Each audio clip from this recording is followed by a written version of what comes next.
SAP கட்சிக்குள் கடந்த காலங்களில் 2 பெரும் பிரச்சனைகள் போய்க்கொண்டிருந்தது. இந்த பிரச்சனைகள் குறித்து நாங்கள் கடந்த வீடியோக்களிலே பல தகவல்களை வெளியிட்டு வந்திருந்தோம். அதில் முதலாவது பிரச்சனை தான் அந்த கட்சிக்குள் இருக்கின்ற பிரபலமான பலமான அரசியல்வாதிகள் அந்த கட்சியை விட்டு வெளியேறப் போகிறார்கள் என்கின்ற தகவலை நாங்கள் வெளியிட்டிருந்தோம். அந்த கட்சி மீது கொண்டிருந்த நம்பிக்கை என்பது அந்த கட்சிக்குள் நடக்கின்ற அந்த உள் விவகார போர் காரணமாக இவர்கள் அனைவரும் அந்த கட்சியை விட்டு வெளியேறப் போகிறார்கள் என்கின்ற தகவலை வெளியிட்டிருந்தோம். அந்த வரிசையில் தானோ ஏனோ தெரியவில்லை, இம்தியாஸ் பாக்கிர் மாக்கார் கடந்த சில தினங்களுக்கு முன்பதாக அவர் கட்சியில் வகித்த அனைத்து பதவிகளிலிருந்தும் அவர் ராஜினாமா செய்த விடயம், இந்த விடயம் குறித்தும் இவர் ஏற்கனவே ராஜினாமா செய்ய போகிறார் என்பது குறித்தும் நாங்கள் கடந்த சில வீடியோக்குள்ளே பேசியிருந்தோம். அதே போன்றுதான் இன்னும் ஒரு பிரச்சனையாக பேசப்பட்டு வந்த விடயம் எஸ்ஏபி கட்சியினுடைய கொழும்பு மேயர் வேட்பாளர் யார் என்கின்ற விடயமும் அந்த கட்சிக்குள் ஒரு பெரும் சர்ச்சையாக போய்கொண்டிருந்தது. ஆரம்பத்திலேயே எரான் விக்ரமரட்ன இந்த வேட்பாளர் பெயருக்கு பரிந்துரைக்கப்பட்டாலும் அவருக்கு எதிராக அந்த கட்சிக்குள் எழுந்த எதிர்ப்பின் காரணமாக அவருடைய பெயர் என்பது நீக்கப்பட்டிருந்தது. அதன் பிறகு 2 பேருடைய பெயர்கள் மேயர் வேட்பாளருக்காக பரிந்துரைக்கப்பட்டிருந்தது. இந்த தகவலை நாங்கள் ஏற்கனவே வெளியிட்டிருந்தோம்.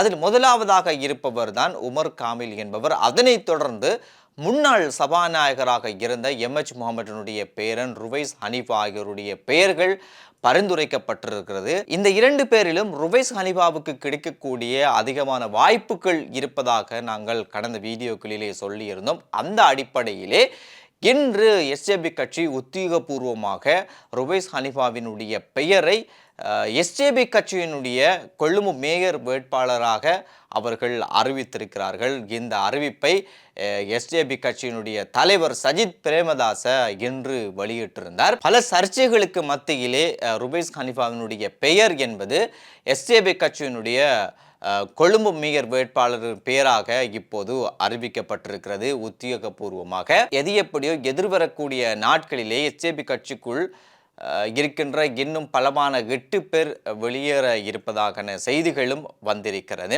இதற்கிடையிலே தேசபந்து தென்னக்கோன் தும்பர சிறைச்சாலையிலே விளக்கமறியலிலே வைக்கப்பட்டிருக்கிறார். அந்த சிறைச்சாலையில் அவருக்கு ஓட் வழங்கப்பட்டிருப்பதாக தெரிகிறது. வயதான கைதிகள் அந்த வார்டில் அடைக்கப்பட்டிருக்கிறார்களாம். அதில் தான் இவரையும் அடைத்து வைத்திருக்கிறார்களாம். ஆனால் தேசபந்து தென்னக்கோன் அவருக்கு சிறைச்சாலையிலே வழங்கப்படுகின்ற அந்த உணவை சாப்பிடவே முடியாது என்று சாப்பிடாமல் இருந்திருந்தாராம். அவருக்கு வெளியில் உணவு வேண்டும் என்று சொல்லி இருந்தாராம். இதன் அடிப்படையிலே சிறைச்சாலை அதிகாரிகள் இவருடைய கோரிக்கைகளை ஏற்றிருக்கிறார்களா ஏற்கவில்லையா என்று தெரியவில்லை. எப்படியோ ஒருவேளை அவருக்கு சிறைச்சாலையினுடைய உணவு வழங்கப்படும். அப்படி இல்லை என்றால் அவருக்கு வெளியில் உணவு எடுத்து கொடுப்பதற்கான வாய்ப்புகளும் இருக்கிறது. பொதுவாகவே சில கைதிகள் இவ்வாறு கோரிக்கைகளை முன்வைப்பார்கள். அதனை சிறைச்சாலை அதிகாரிகள் பரிசீலனை செய்வார்கள். அதன் பிறகு இவருக்கு கொடுக்க முடியுமா கொடுக்க முடியாதா என்கிற முடிவை சிறைச்சாலை அதிகாரிகளே எடுப்பார்கள். எது எப்படியோ தேசபந்து தென்னக்கோனுக்கு சிறைச்சாலைக்குள்ளே ஒரு தனியான ஒரு பாதுகாப்பு வழங்கப்பட்டிருப்பதாகவும் தெரிகிறது. கடந்த 1 மாத காலமாக பார்லிமெண்டத்திலே வரவு செலவு திட்டத்துக்கான விவாதம் என்பது இடம்பெற்று வந்தது.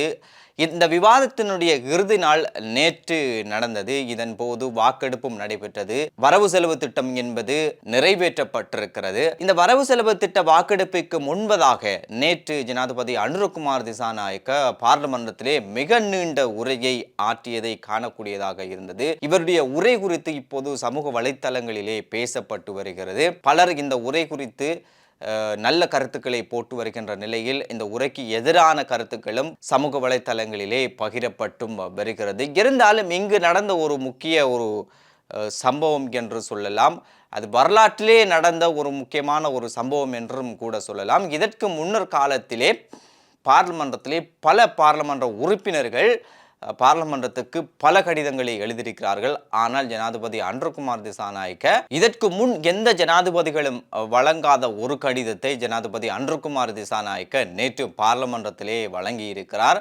அவர் வழங்கிய கடிதத்தில் இருக்கின்ற விடயம்தான் அவருடைய எம்பி பதவிக்கான ஓய்வூதியத்தை எனக்கு தர வேண்டாம் என்கின்ற ஒரு விடயத்தை அடங்கிய ஒரு கடிதத்தை பார்லிமெண்டத்துக்கு ஜனாதிபதி அனுரகுமார் திசாநாயக்க சமர்ப்பித்திருக்கிறார். வரலாற்றில் இருந்த எந்த ஜனாதிபதியும் இவ்வாறான ஒரு செயலை செய்யவும் இல்லை. முதல் தடவையாக ஜனாதிபதி அனுரகுமார் திசாநாயக்க இந்த செயலை செய்திருக்கிறார். இந்த விடயம் என்பது இதன் பிறகு வருகின்ற ஜனாதிபதிகளுக்கு ஒரு முன்னுதாரணமாக இருக்கும் என்றும் சிலர் பேசிக்கொள்கிறார்கள். ஆனால் ஜனாதிபதியாக இருக்கின்ற பலர் அவர்களுடைய எம்பி பதவிக்கான ஓய்வூதியத்தையும் இவ்வளவு காலமும் பெற்று வந்தார்கள். எனக்கு ஜனாதிபதியாக இருந்த எனக்கு இவ்வாறான ஒரு எம்பி பதவிக்கான ஓய்வூதியம் கிடைக்கும் என்றும் கூட தெரியாது. அதன் பிறகுதான் நான் தெரிந்து கொண்டேன். எனவே எனக்கு அந்த ஓய்வூதியம் வேண்டவே வேண்டாம் என்று ஜனாதிபதி அன்ருகுமார் திசாநாயக்க நேற்று அவருடைய உரையிலே பேசியிருந்தார். அதே போன்று ஒரு காலத்திலே இந்த நாட்டினுடைய முக்கிய நபராக இருந்த ஒருவர் அண்மையிலே ஒரு களியாட்ட நிகழ்வுக்கு சென்றிருக்கிறார். அங்கு அவர் ஒரு அநாகரிகமான முறையில் அவர் அங்கு நடந்து கொண்டிருப்பதாக தெரிகிறது. அதன் பிறகு அங்கிருந்த காவலாளிகள் அவரை வெளியில் தள்ளுவதற்கு முயற்சித்திருக்கிறார்களாம். ஆனால் அவர் அங்கிருந்த காவலாளிகள் மீது